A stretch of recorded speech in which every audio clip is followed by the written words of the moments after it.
ay binibigay namin sa kanila ng cash. Ang bawat transaksyon ay may karampatang voucher at ledger na nagsasaad ng mga araw at kung kailan nila ito natanggap. Ilan sa kanila ay sina Kong Roman Romulo of Pasig City, Kong Jojo Ang of Uswag Ilonggo Party List, Congressman Patrick Michael Vargas of Quezon City, Kong Juan Carlos Arjo Aitayde of Quezon City,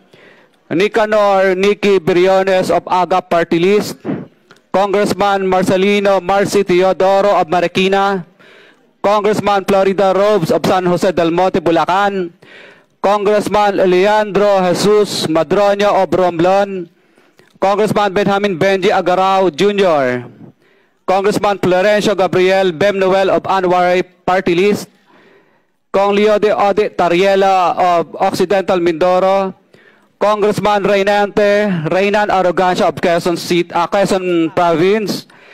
Kong Marvin Rillo of Quezon City, Kong Teodoro Haresco of Aklan, Kong Antonieta Yudela of Sambuanga, Sibugay, Kong Dean Asisio of Caloocan, Kong Marivico Pilar of Quezon City.